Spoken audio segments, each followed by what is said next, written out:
This news is sponsored by St. Joseph Senior Secondary School, Panapur, Kariyat, Bangra, Muzaffarpur.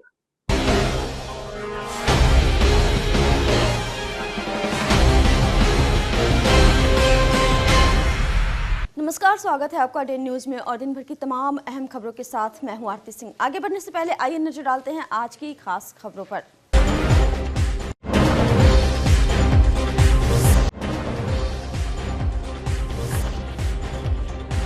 Muzaffarpur में फिर police को दौड़ा कर पीटा। 3 किलोमीटर रिवर्स गाड़ी दौड़ाकर पुलिस ने बचाई जान।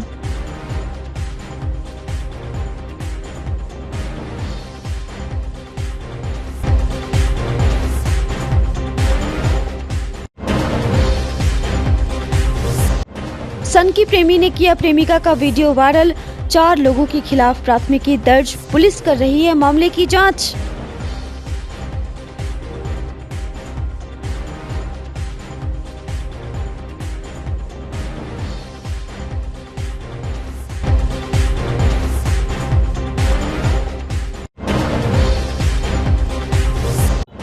और भीषण अग्निकांड में कपड़े की दुकान, गोदाम और घर जलकर खाक।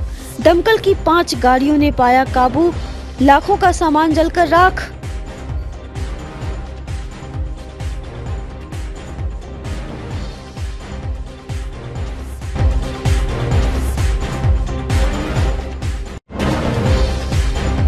और अब खबरें विस्तार से। मुजफ्फरपुर में एक बार फिर से पुलिस टीम पर हमला हुआ है। मामला बोछा का है। महिला वकील सोनी कुमार से मारपीट की सूचना पर पहुंची पुलिस पर सोमवार रात करीब 10:30 बजे भीड़ ने हमला बोल दिया। मझौली गांव में लाठी डंडों से लैस लोगों ने पुलिस कर्मियों को दौड़ा कर पीटा।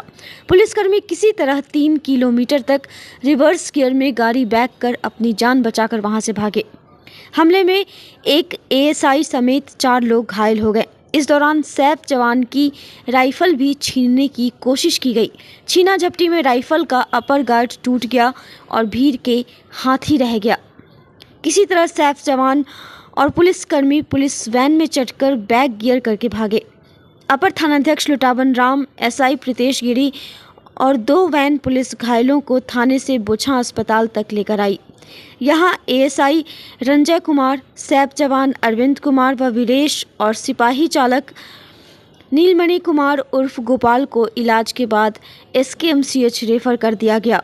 एसएसपी सुशील कुमार ने बताया कि इस मामले में 3 लोगों को गिरफ्तार कर पुलिस ने जेल भेज दिया है। वहीं अन्य आरोपियों की तलाश में पुलिस छापेमारी कर रही है। एक गांव में सूचना मिली थी कि 2 लोगों के बीच में, 2 परिवार के बीच में झगड़ा हो रहा है, जिसमें थाना को फ़ोन आया था। थाना के द्वारा त्वरित तौर पे पेट्रोलिंग पार्टी को भेजा गया वहाँ पे कार्रवाई करने के लिए, उचित कार्रवाई करने के लिए। उसी में कुछ महिलाओं के द्वारा छत से पत्थर फेंका गया, जिसमें कि एक हमारे सैफ जवान को सर पे चोट आई है। उसका इलाज कराया गया पीएचसी में, इलाज में क्रम में ठीक है। और उसके बाद हम लोगों ने वहाँ पे जो हमला करने वाले हैं उसमें से 3 लोगों की गिरफ्तारी की है और अन्य लोगों को हम लोग गिरफ्तारी करने का प्रयास कर रहे हैं। मुजफ्फरपुर में एक आशिक ने अपनी गर्लफ्रेंड का अश्लील वीडियो सोशल मीडिया पर वायरल कर दिया। बताया जा रहा है कि प्रेमिका ने फ़ोन पर बात करने से मना किया था और इससे आशिक तनाव में था। कई बार प्रेमिका पर बात करने का दबाव भी बनाया गया। जब वह नहीं मानी तो प्रेमी ने अपने दोस्तों के मोबाइल पर प्रेमिका की अश्लील वीडियो और फोटो भेजकर वायरल कर दिया है। इस मामले में पीड़ित लड़की की मां ने बोछा थाने में 4 आरोपी युवकों के खिलाफ प्राथमिकी दर्ज करवाई है। घटना बोछा थाना क्षेत्र के एक गांव की है। पीड़िता ने बताया कि आरोपी मुझे बहला फुसलाकर वीडियो ले लिया और वायरल कर दिया। आरोपी बजरंगी ने अपने दोस्तों को वीडियो देकर वायरल करा दिया और अब ब्लैकमेल कर रहा है। इधर पुलिस ने मामले को संज्ञान में लेते हुए एफआईआर दर्ज कर लिया है। ग्रामीण एसपी विद्यासागर ने बताया कि सभी आरोपियों की गिरफ्तारी के लिए छापेमारी की जा रही है। वीडियो ले लिया और वो वायरल कर दिया है। वायरल कर दिया? कहाँ का लड़का था? चक्की सुहागपुर थाना पारू। कई लोगों का नाम आवेदन में आपने दिया है? 4 लोगों का। ये चारों लोग आपसे बात करते थे? नहीं, एक लड़का से बात करते थे और वो लड़का है जो दूसरे लड़का के वीडियो देख के वायरल करवा दिया। वो लड़का रिलेशन में ही था? हाँ। तो कब की ये घटना है? ये घटना बहुत दिन पहले का वीडियो है, लेकिन अब जब एग्ज़ाम की तैयारी करने लगे अपन बात नहीं करते हैं तब वायरल कर दिया। अच्छा, यानी आप बात नहीं कर रहे हैं तो वायरल कर दिया। घटना है, हमारा लड़की को वीडियो कॉलिंग बात करके हमारा लड़की को वीडियो ले लिए। अब वीडियो लेके विकास नाम का बजरंगी लिए, बजरंगी से विकास नाम का लड़का ले लिए और वायरल कर दिए। किस प्रकार का वीडियो है? बेलंगन करके वीडियो डाले गया। कहाँ पर? फेसबुक यूट्यूब पर डाला जा रहा है? फेसबुक पर छोड़ दिए हैं। फेसबुक पर छोड़ दिया। हाँ, अब विकास पर केस करने के अलावा विकास का मम्मी हमको गाड़ी देता है, मारने की धमकी देता है कि हम पर बेटा के जो केस कर दिया है उसको हम मारेंगे, गाड़ी देंगे। हाँ, ये बोचहा थाना क्षेत्र का ये मामला है जिसमें कि एक महिला ने एक आवेदन दिया है। आवेदन में ये है कि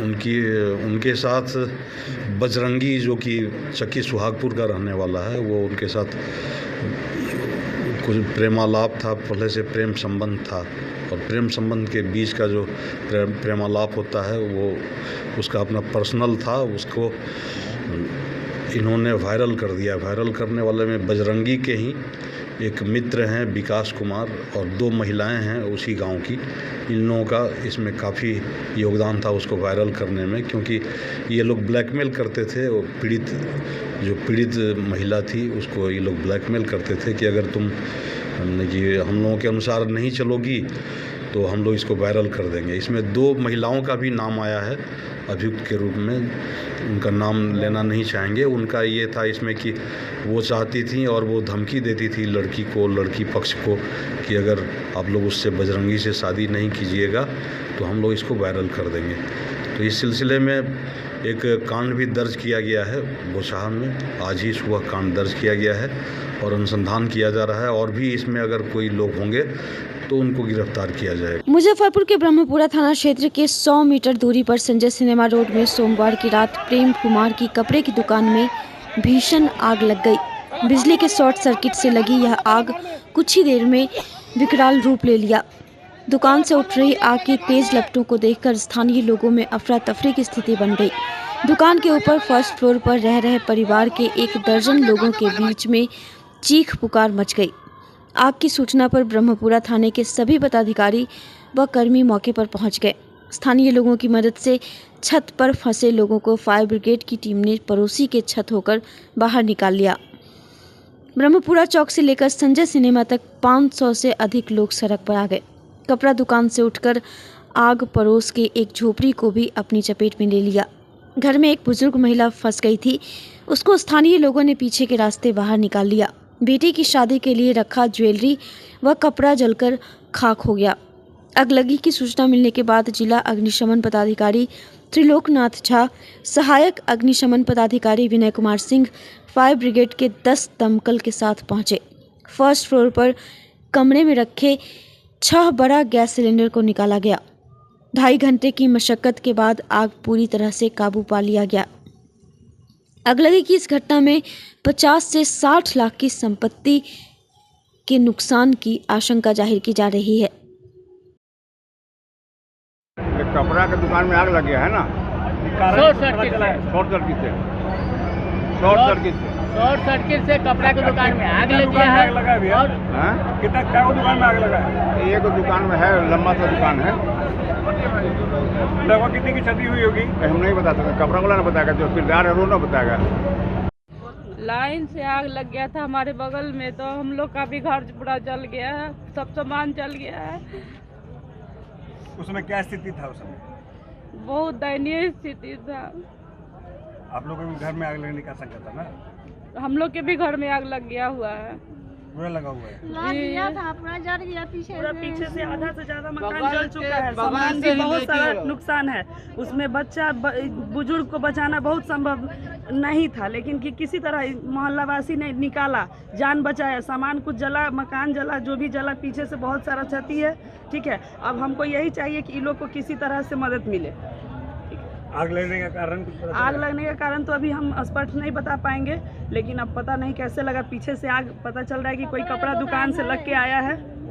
वो बिजली के कारण लगा कि कैसे लगा ये तो अभी ठीक से नहीं पता, क्योंकि इधर लोग आदमी को बचाने के चक्कर में था, बच्चा है घर में, बूढ़ा है, सबको लेके निकालने के चक्कर में था। अब आग को देखने जाता तब तक तो पता चलता बहुत सारा चीज़ नुकसान हो गया। कितनी की क्षति हुई होगी? क्षति लगभग कितना का हुआ होगा बुआ जी?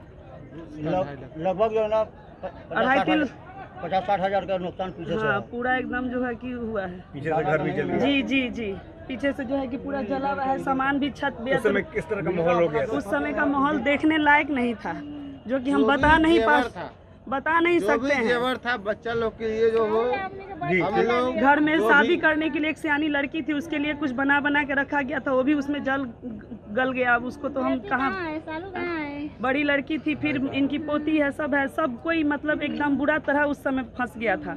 कुछ समझ नहीं आ रहा था कि कैसे क्या करना है। शादी का स्थानीय की मदद से निकाला गया ना? जी, स्थानीय लोग के मदद से निकाला गया है, और जान जो इन लोग का बचा है, यहाँ के लोग जो है कि सहयोग किए हैं। अच्छा, बगल में आग लगने के कारण कुछ पता चला है? वो तो सुनने में आ रहा है शॉर्ट सर्किट से लगा, अभी तो स्पष्ट हम नहीं बता पाएंगे सर।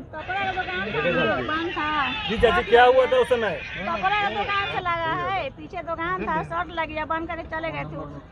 अच्छा, तो उस समय आप कहाँ थे? सोए हुए थे ना। अच्छा, सोए हुए थे हम लोग, बीमारिया में सोए थे, तो आदमी अपने पति थे या लड़का था, 12 तक देखे हैं, हल्ला किए हैं।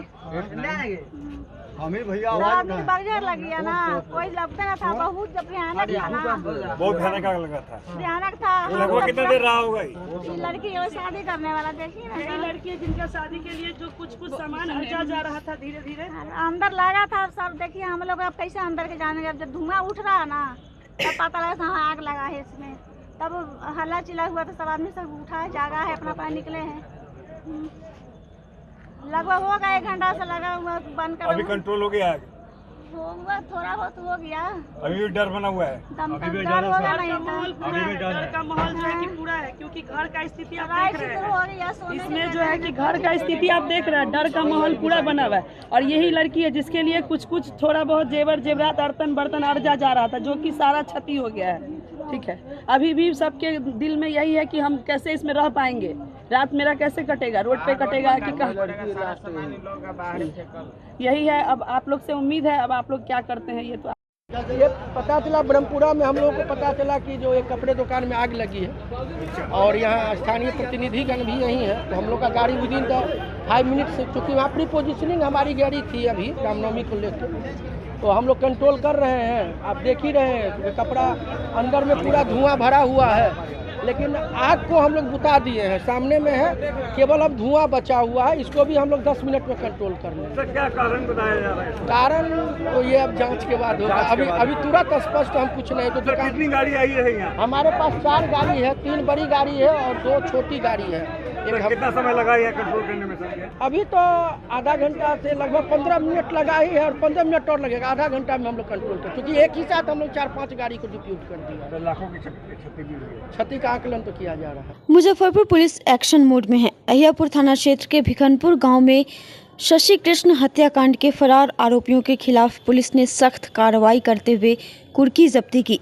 मंगलवार को भारी पुलिस बल की मौजूदगी में आरोपियों के घर की तलाशी लेकर अंदर का सारा सामान जब्त किया गया। पुलिस ने ग्रामीणों की मौजूदगी में कुर्की जब्ती की कार्रवाई की और इसका वीडियो भी बनाया। शशि कृष्ण की हत्या आपसी विवाद में गांव के ही कुछ लोगों ने डीजे वाले रथ वाहन से कुचलकर कर दी थी। पहले तलवार से हमला कर उसे घायल किया गया, फिर रथ से कुचलकर मार डाला गया। मृतक के पिता की शिकायत पर एफआईआर दर्ज हुई थी। थानेदार रोहन कुमार ने बताया कि इस मामले में अब तक 4 आरोपियों को गिरफ्तार किया जा चुका है, जबकि फरार चल रहे अन्य आरोपियों के खिलाफ कुर्की जब्ती की कार्रवाई की गई है। जल्द ही आगे की कानूनी प्रक्रिया भी पूरी की जाएगी।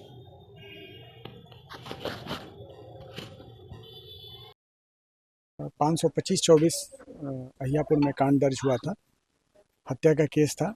इसमें अभी 4 अभियुक्त फरार चल रहे थे। एक 1.5 महीना पूर्व ही इन लोगों पर इश्तेहार चिपकाया गया था, लेकिन अभी तक ये लोग हाजिर नहीं हुए, इसलिए आज कुर्की की कार्रवाई की जा रही है।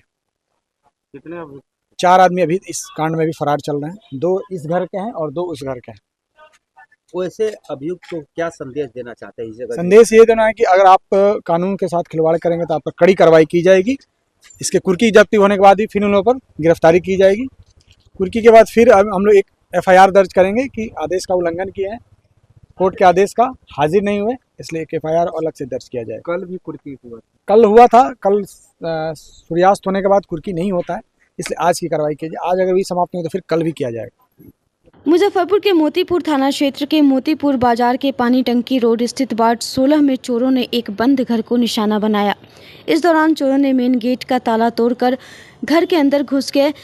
घर के कमरे में रखे गोदरेज अलमारी को तोड़कर उसमें रखे नकदी करीब 50,000 रुपए, 2 से 2.5 लाख रुपए का आभूषण एवं अन्य जमीनी कागजात की चोरी कर ली। इस बाबत पीड़ित मोहम्मद शमीम अफजल ने अज्ञात के खिलाफ थाने में शिकायत दर्ज कराई है।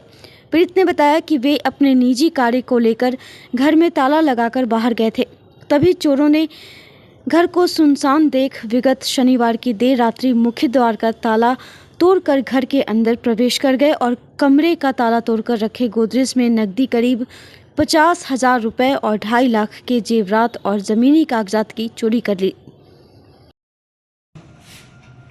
तो मामला तो अब अनुसंधान से ही पता चलेगा। चोरी की घटना कब हुई, कैसे आपको मालूम चला? अरे 6 तारीख को सुबह में 10:30 बजे मैं ट्रेन में था। हमको घटना मालूम हुई कि आपके घर में ताला मेन गेट का तोड़ करके चोर घुस गया है।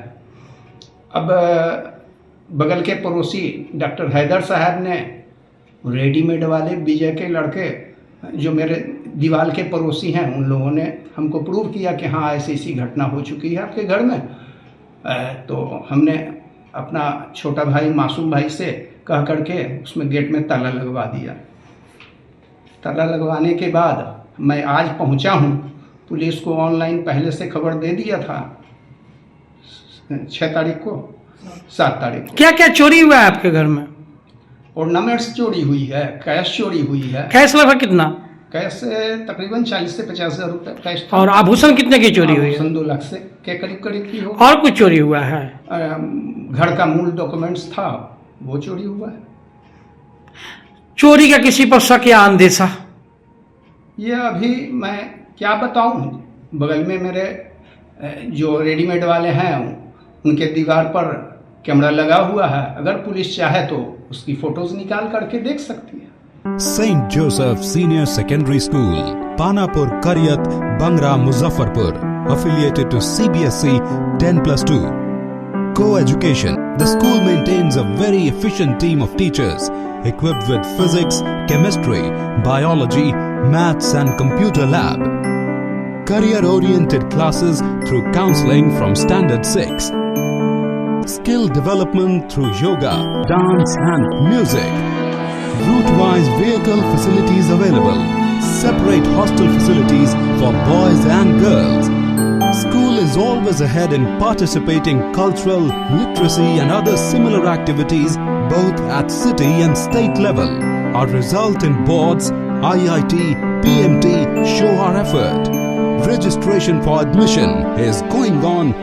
Registration forms available on Lenin Chowk and John Chhapra also.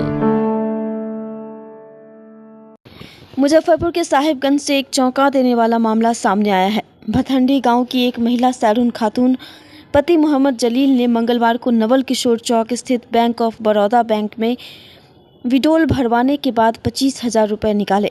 Bank से बाहर निकलते समय एक व्यक्ति ने महिला को एक कागज़ के बंडल में पैसों का दावा करते हुए कहा कि उसमें 2 लाख रुपए हैं और इसे रख लेने के लिए कहा। मामले के तुरंत बाद ही महिला का 25,000 ठग कर अपराधी फरार हो गए। पीड़िता ने बताया कि उसने बैंक से उचित तरीके से 25,000 रुपये निकाले थे, जबकि संदिग्ध व्यक्ति ने उसे भ्रमित करते हुए अतिरिक्त रकम होने का झांसा दिया। महिला ने स्थानीय पुलिस को इसकी शिकायत की। फिलहाल पुलिस जांच कर रही है। हम ऊपर चल लिए बैंक में न, तो कौन बड़ा बैंक तो चल लिए तो 2-3 गोरा के खाता भरत रही।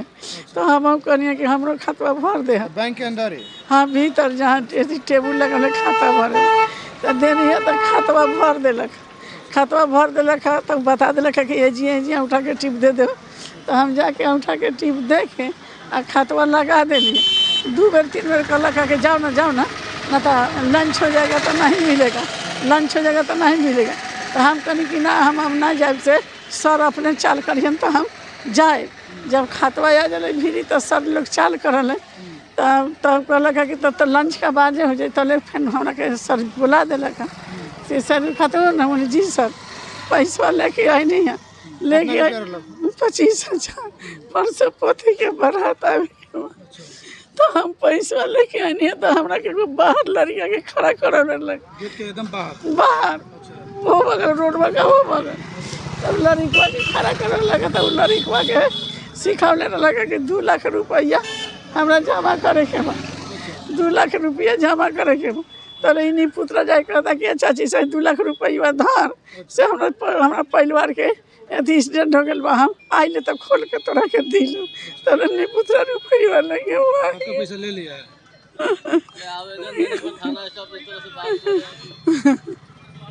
शादी के लिए निकाले थे पोते की शादी के लिए आज जो आदमी तो पहले तो चीन रहे थे कि नहीं? हाँ आदमी आके हम चीन नहीं तारे हाँ एकदम ऐसा नाम जुआन एकदम पत्थर छिद्र छोकरा ना एगो 15-16 प्लस के एगो छोकरवा है। हाँ तो हम 2 लाख रुपए मेरा रखी हाँ अपना दे दीजिए। हाँ तोरा पैसा दाता हम आइले तो तोरा के दिलो तो हम कहनिया कि खोल के देखाओ ना तो कहता कि ना से इतना पैसा इतना हम लोग के सामने खोल कहे कि 2 लाख रुपया तोरा कहाँ से अलग हम ना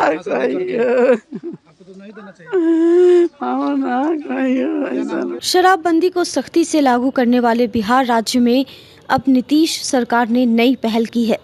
बिहार सरकार गांव-गांव में फैले तार और खजूर के पेड़ों और उनमें लगे लबनी की गिनती कराएगी। साथ ही जिन लोगों के पास तार या खजूर के पेड़ हैं उनका विस्तृत डेटाबेस भी तैयार किया जाएगा। इस सर्वेक्षण की योजना मुख्यमंत्री नीरा संवर्धन योजना के अंतर्गत बनाई गई है, जिसकी शुरुआत 15 अप्रैल से होगी, जिसके तहत बिहार सरकार तार के पेड़ों का सर्वेक्षण कराएगी। इसके बाद तार के पेड़ों के साथ उसका रस उतारने वाले टैंपर और मालिकों का डाटाबेस तैयार किया जाएगा। मुख्यमंत्री नीरा संवर्धन योजना के अंतर्गत यह काम किया जाएगा, जिसे लेकर मद्य निषेध उत्पाद एवं निबंधन विभाग ने योजना की संभावित तिथि 15 अप्रैल निर्धारित की है। योजना के क्रियान्वयन एवं मॉनिटरिंग की जिम्मेदारी मुख्यालय के पदाधिकारियों को दी गई है। मुजफ्फरपुर के सहायक आयुक्त मद्य निषेध एवं उत्पाद विजय शेखर दुबे ने बताया कि मुख्यमंत्री नीरा संवर्धन योजना में जीविका समूहों की मदद ली जाएगी। जीविका समूहों के साथ टैंपर एवं तार के पेड़ों को संबद्ध किया जाएगा। जीविका समूह के द्वारा पेड़ मालिक, टैंपर और इससे जुड़े अन्य लोगों को दिए जा रहे प्रशिक्षण की मॉनिटरिंग की जाएगी। मुख्यमंत्री नीरा संवर्धन योजना को लागू किया जाना है, जिसमें टैपर्स को पहचान किया जा रहा है, तार पेड़ के मालिकों का पहचान किया जा रहा है, ताकि इस नीरा संवर्धन योजना को प्रगति दिया जा सके। इस बार का जो मुख्यमंत्री नीरा संवर्धन योजना है, इसमें पेड़ मालिक को प्रति लीटर 3 रुपया और टैपर्स को प्रति लीटर 8 रुपए की दर से राशि का भुगतान किया जाएगा। मतलब इसको प्रोत्साहनात्मक बनाया गया है ताकि इस योजना को सफल बनाया जा सके। हाँ, काम शुरू हो गया है। जीविका के साथ बैठक भी किया गया है। पहला ओरिएंटेशन VC भी कर लिया गया है। सारे BPMs को भी बोला गया है कि जल्दी से जल्दी वो जो टैपर्स उनकी पहचान करें, डेटाबेस बनाकर हम लोग को दें, ताकि लाइसेंस निर्गमन के संबंध में आवश्यक कार्रवाई की जा सके। पेड़ों की गिनती भी की जा रही है। हाँ, सारा हर चीज का आकलन किया जा रहा है कि किस प्रकार से नीरा योजना मुजफ्फरपुर में सफल हो। सिंघम के नाम से मशहूर शिवदीप लांडे ने भारतीय पुलिस सेवा से स्वैच्छिक सेवानिवृत्ति लेने के बाद बिहार में एक नया राजनीतिक अध्याय शुरू किया है। मूल रूप से महाराष्ट्र के रहने वाले लांडे, जो बिहार कैडर के IPS अधिकारी थे, ने हिंद सेना नामक एक नई राजनीतिक पार्टी का गठन किया है। यह पार्टी 2025 के अंत में होने वाले बिहार विधानसभा चुनाव में उतरेगी। लांडे ने ऐलान किया है कि बिहार की सभी 243 सीटों पर उनकी पार्टी उम्मीदवार उतारेगी और उनका कहना है कि चाहे चेहरा कोई भी हो, हर सीट पर असली लड़ाई शिवदीप वामन राव लांडे ही लड़ेगा। मुजफ्फरपुर की जनता ने इस फैसले पर मिलीजुली प्रतिक्रिया दी है। कुछ लोगों ने इसे सकारात्मक कदम माना है। उनका कहना है कि राजनीति में शिक्षित और ईमानदार लोगों का आना समय की मांग है। एक समर्थक ने कहा कि शिवदीप जैसे लोग बिहार की दशा और दिशा बदल सकते हैं, क्योंकि वे न सिर्फ पढ़े लिखे हैं बल्कि एक साहसी और जुझारू छवि भी रखते हैं। वहीं कई लोगों का मानना है कि यह कदम जल्दबाजी में उठाया गया है। उनका तर्क है कि चुनाव संगठन और जमीनी स्तर की मेहनत से जीते जाते हैं और महज 6 महीने पहले पार्टी बनाकर विधानसभा चुनाव में सफलता हासिल करना मुश्किल है।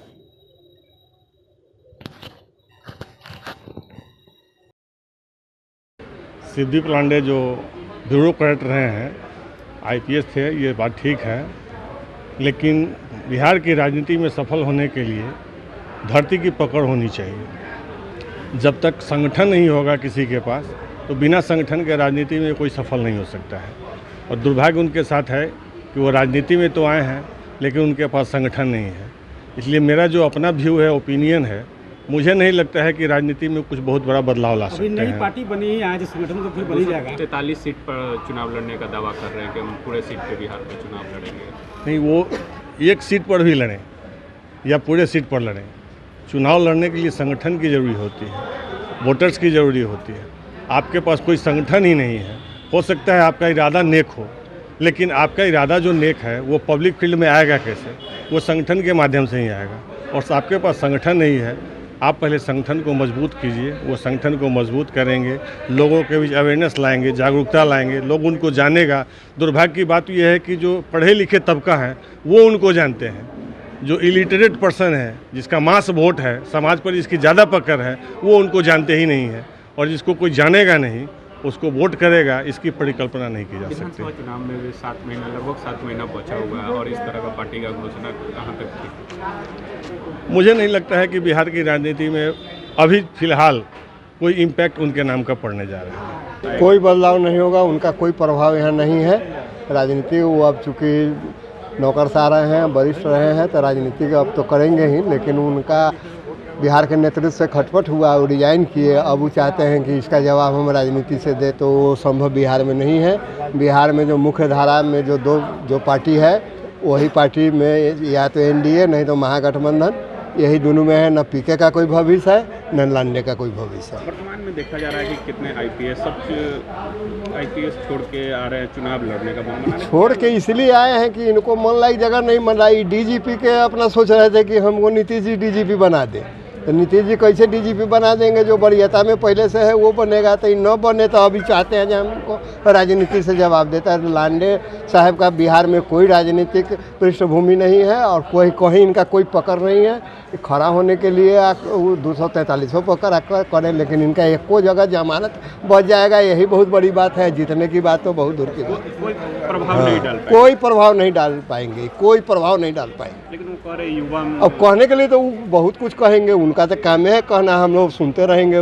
जब तक चुनाव होगा तब तक कहते ही रहेंगे। जो जनता है, भारत की जनता, वो हमेशा महसूस करती है कि अच्छे लोग राजनीति में आए, और अच्छे लोग राजनीति में नहीं आते हैं। उनका हर्ष हम राजनीति में देख रहे हैं कि क्या हो रहा है। तो निसंदेह तेज तर्रार आदमी है, ब्यूरोक्रेट जरूर रहे हैं, उनकी छवि अच्छी जरूर रही है, लेकिन बिहार की राजनीति में चूँकि वो महाराष्ट्र से आते हैं, उनको ज़मीन पे जाकर के लोगों से जोड़ करके तब राजनीति करनी होगी। लेकिन पहले हमको उनका एजेंडा जानना पड़ेगा कि राजनीति में आने का उनका एजेंडा क्या है, उनका लक्ष्य क्या है, वो क्या चाहते हैं। चुनाव सत्ता में आना चाहते हैं, या युवाओं का मन बदलना चाहते हैं, या फिर कोई नई क्रांति, कोई नया बदलाव करना चाहता है। ये जब तक उनका एजेंडा आता नहीं है। लेकिन एक बात ज़रूर है कि अकेले चना भार नहीं फोड़ता है। उनको पार्टी बना ली है, पार्टी बना लिए हैं, तो हर जिला में पता नहीं उनके पास कैसे कैसे लोग होंगे, क्या उनका नेटवर्क है, लोगों से संपर्क है।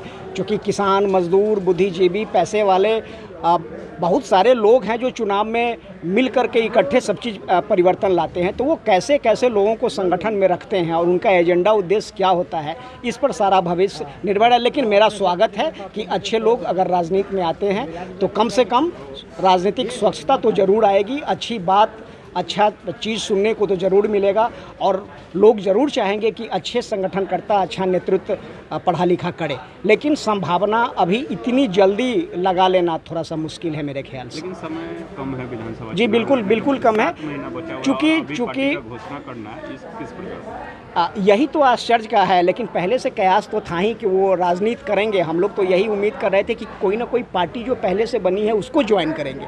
लेकिन अब जो आप बता रहे हैं कि वो नई पार्टी बना ली है, तो चुनाव आते आते और कई नई पार्टियां बनेंगी। हो सकता है कि और फिल्म वाले या और किसी दूसरे क्षेत्र से भी लोग आएंगे, बनाएंगे। जनता सबको परखेगी, जनता सबको देखेगी। प्रभाव डाल पाएंगे कि नहीं? अभी तो मुझे लगता है कि जो बुद्धिजीवी है उन्हीं के बीच में उनकी छवि है, उनकी पहचान है। और जनमत चुनाव जीतने के लिए तो बहुत चाहिए, सभी वर्गों का चाहिए, और उनमें पहचान बनाने में ही मुझे लगता है कि वक्त लग जाएगा।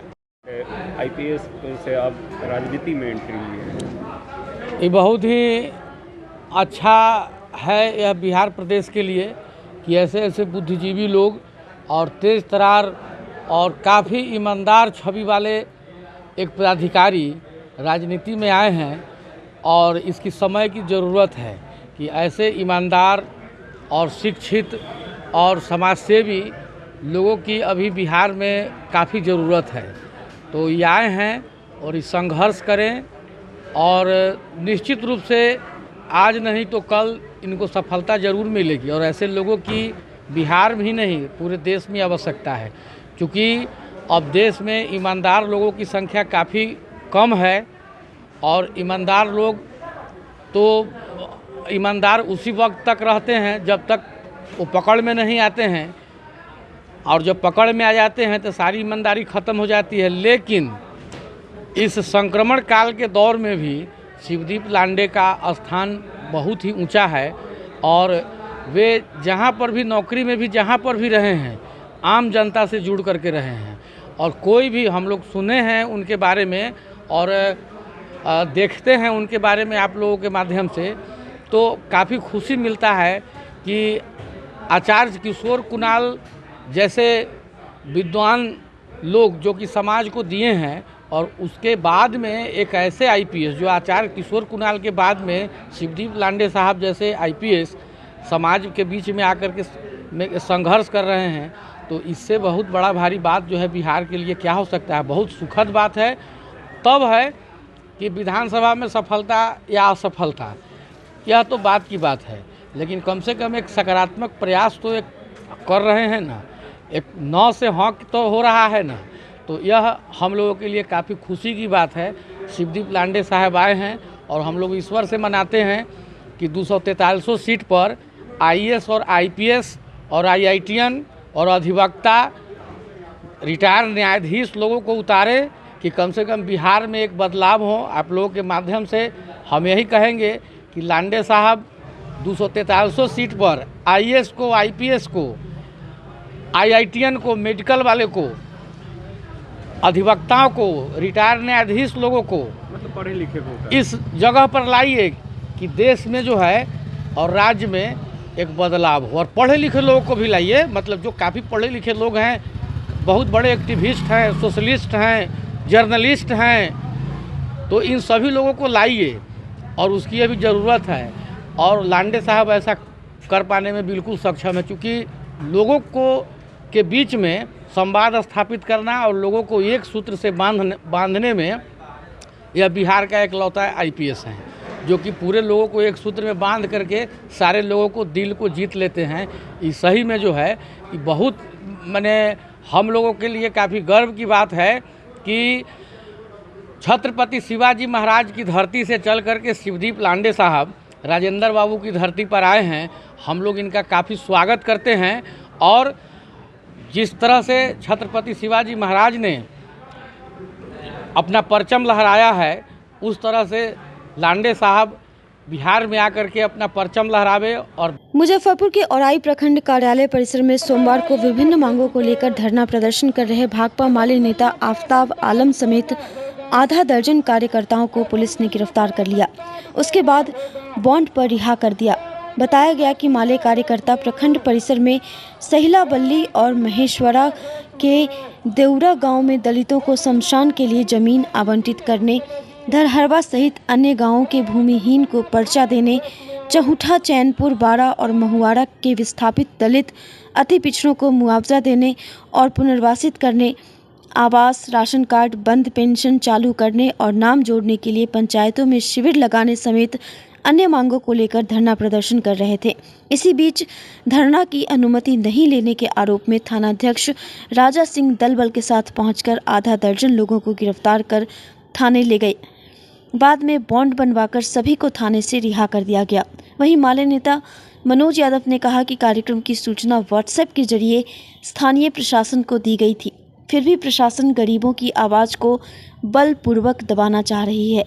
जबकि सीओ गौतम कुमार सिंह ने कहा कि बिना सूचना के धरना प्रदर्शन के आरोप में गिरफ्तार किया गया था। बॉन्ड बनाकर सभी को छोड़ दिया गया है। कि पार्टी भाकपा माले लगातार गरीबों के सवाल पे, दलितों के सवाल पे और पूरे औराई में जो मुद्दे हैं उस पर लड़ती हुई आ रही है, लड़ भी रही है। आज जो था हम लोगों ने जो धरना दिया था, आपको मालूम ही होगा कि सहिला बल्ली में गांव सहिला की में गांव है, घर है पुनीता पासवान जी का। वो उनके पति डेथ कर चुके हैं, वो गरीब है, उसका कोई देखने वाला नहीं है और 100 साल से लगभग वो सरकारी ज़मीन पर रह रही है।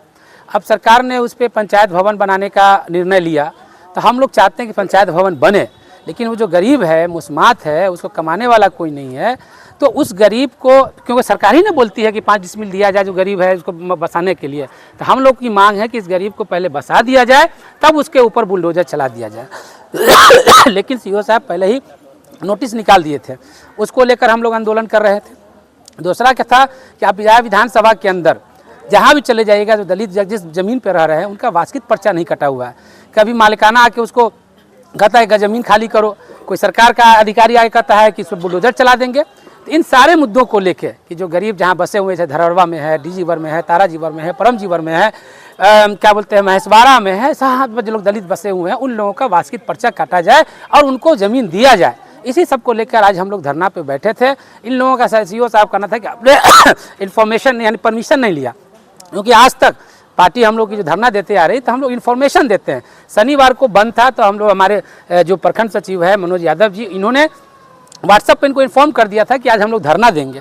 तो हम लोग कोई गलत सवाल पे तो धरना देने तो नहीं आए थे। ये गरीब महिला है, सब लोग हैं, सबके ज़मीन का सवाल है, आवाज़ का सवाल है, जिसके घर पे बुलडोजर चलने वाला है तो उसका क्या होगा, उसी को लेकर हम लोग आए थे। BRABU में 12 अप्रैल को होने वाले सीनेट चुनाव को लेकर मंगलवार को स्क्रूटनी पूरा हो गया। रजिस्ट्रार संजय कुमार ने बताया कि कुल 4 पदों पर चुनाव होना है। स्क्रूटनी में रद्द किए गए नामांकन प्रपत्र को लेकर अभ्यर्थियों ने हो हल्ला और हंगामा भी किया।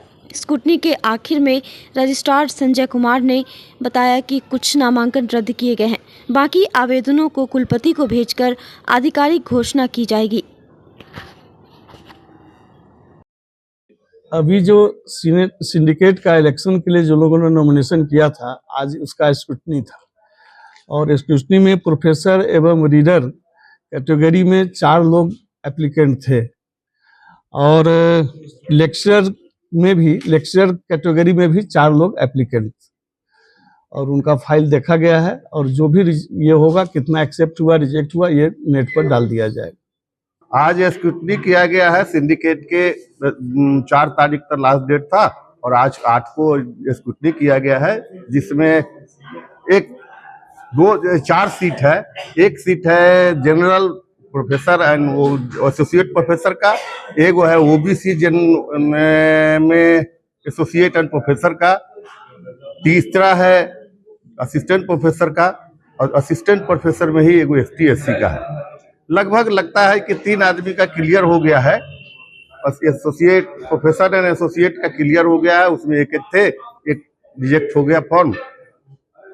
इधर भी एसोसिएट ये लेक्चरर वाले और असिस्टेंट प्रोफेसर वाले में भी एक हो गया है रिजेक्ट, एक ST SC और ये एक्सेप्ट हो गया, चूंकि अकेले दिए थे, और एक असिस्टेंट प्रोफेसर में रह गए हैं और एक मैं रह गया हूँ। मेरा नाम सत्येंद्र कुमार सिंह है। सिंडिकेट के उम्मीदवारी में 4 पर होना है चुनाव, 3 पर लगभग क्लियर हो गया है, जो 3 में एक रह गए हैं। एक असिस्टेंट प्रोफेसर में मैं एक राजीव कुमार रह गया। नोक-झोंक की बात आई थी, जिसका रिजेक्ट हो गया है। वो लोग थोड़ा हल्ला हंगामा किया है, लेकिन रजिस्ट्रार साहब ने बड़ी खरा करके कहा कि नहीं, ऐसा हम नहीं कर सकते, गलती तो गलती है और स्क्रूटनी इसी काम के लिए किया जाता है। उस पर जब बोला गया तो उसमें नहीं ठीक लगा, जो इनका रिजेक्ट हुआ है वो थोड़ा बकझक करने लगे, फिर बाद में हुआ कि नहीं रिजेक्शन हो जाएगा। आज की खबरों में बस इतना ही। कल फिर मिलेंगे कुछ नई खबरों के साथ। तब तक के लिए हमारी न्यूज टीम को दीजिए इजाजत। नमस्कार। St. Joseph Senior Secondary School, Panapur, Karyat, Bangra, Muzaffarpur, affiliated to CBSE 10+2. Co-education. The school maintains a very efficient team of teachers equipped with physics, chemistry, biology, maths and computer lab. Career-oriented classes through counseling from Standard 6. Skill development through yoga, dance and music. Route-wise vehicle facilities available. Separate hostel facilities for boys and girls. School is always ahead in participating cultural, literacy and other similar activities both at city and state level. Our result in boards, IIT, PMT show our effort. Registration for admission is going on. Registration forms available on Lenin Chowk and Jalan Chhapra also.